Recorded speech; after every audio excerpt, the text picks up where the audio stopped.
Miss Brown? I'm wonderful, Mr. Thomas. How are you today? We're not gonna be this formal, I promise. Okay, so I wanted to talk to you about a few things. First and foremost, good to see you. Good to see you looking well. Thank Um, well, I know you got a lot of drama going on as far as the Matt situation. Do you want to you. go Matt, into that first, or you want to? yeah, I want to talk about that. Okay, let's talk about it. I talked to you Matt, about it when it first happened, and I know that was a yeah, few weeks ago. yeah. But what was the situation like? How did he even get to Charlotte to fight you? Did he come there to fight you?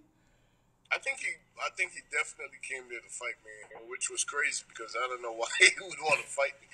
I mean, he put something out there, and I immediately corrected. He said that we coached him and how to get money out of Kenya, and that wasn't the case. He asked us questions if we get anything from our spouse, because everybody know that the guys don't get paid on the show, just the girls do. And we said, hell yeah! I mean, that's our spouse. You know, that's at the time I was married to Cynthia, and Cynthia. I mean, and Todd and Kenny's obviously married. You know what I'm saying? So yeah, I mean, but we didn't specifically go into it. I mean, yeah, we get break off. And they said, I'm trying to get her, to break me off, and she promised me that she would do this and do that, and now she don't want to do anything. And I said, well, you're part of her storyline. So if they're going to continue, shooting, this conversation happened at Sheree's house, which was like the finale party. That was in And I October.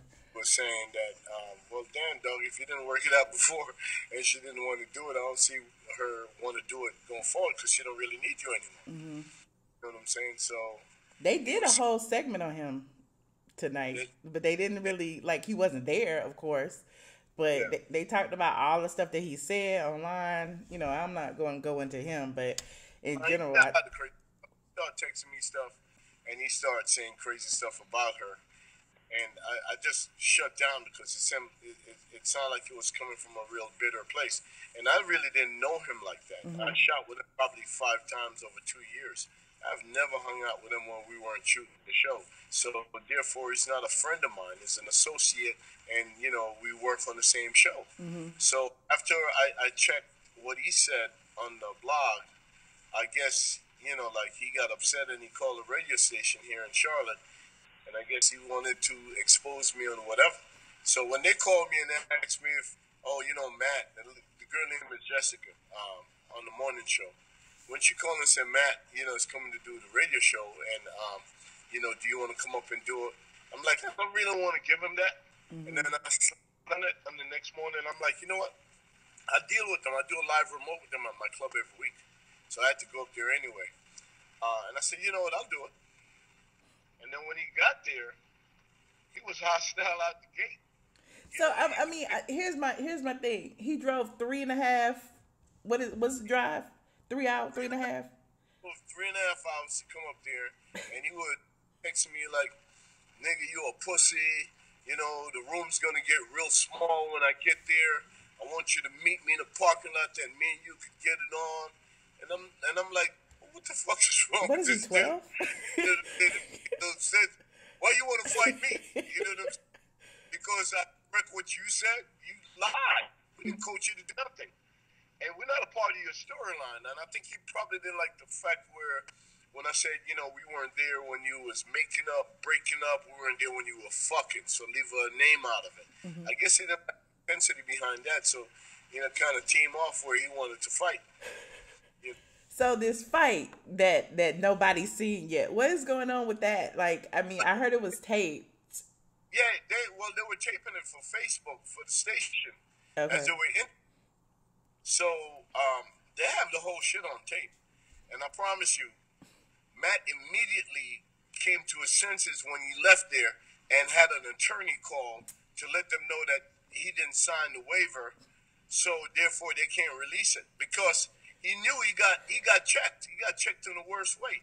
He thought he was just going to roll. This nigga threw a bottle of water and hit me in the middle of the interview. And I looked at him, and I looked at the girl and said, see what I'm talking about? He's young. You know what I'm saying? He's childish. And then, I said, you know what? I don't know. You're mad because Kenya put her fist all the way up your ass, nigga, and you didn't get no money from her. Not only that, they didn't invite you to the reunion. So you did that $10,000 you thought you were going to get. You didn't even get that. You know what I'm saying? So you mad over that. Now you want to take the shit out of me. And then you charge me.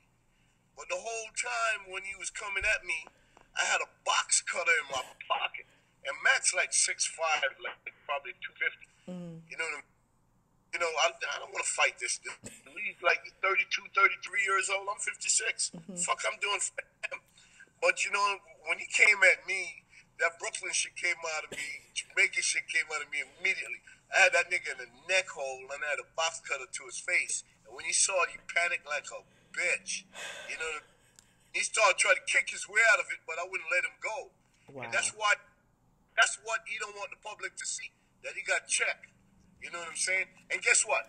I filed charges against him. My attorney subpoenaed the tape this week, so we're going to get it, and I'm going to release it for everybody to see it. Can you send it to me first? I promise you I'll send it to you. Okay. I got you on tape saying you promised. Okay, let me check that off the list. Tape. Everybody in Atlanta to see this shit. I want to see it. I mean, I want to know what happened with this box cutter. I mean, did you cut him? I mean, were you... I was going to fuck up my life over this bum nigga. Yeah. You know what I'm saying? That's smart. These are people that I do business with every week. You know what I'm saying? They do a live remote at my club every week. You know what I'm saying? And, like, if I cut him, this nigga's bleeding, and I would have got arrested because I had a weapon up me. I know you're smarter than that. You're way smarter than that. Why am I fucking up my life over this nigga? You know what I'm saying? This dude got played. He went on reality TV. The nigga wasn't ready from day one. From day one, when my first confrontation is like, I sunned him because he was the same age as my son. You know what I'm saying? He wasn't ready then. He probably was holding the grievance from then. But, I ain't trying to fight nobody, but I ain't running from nobody either.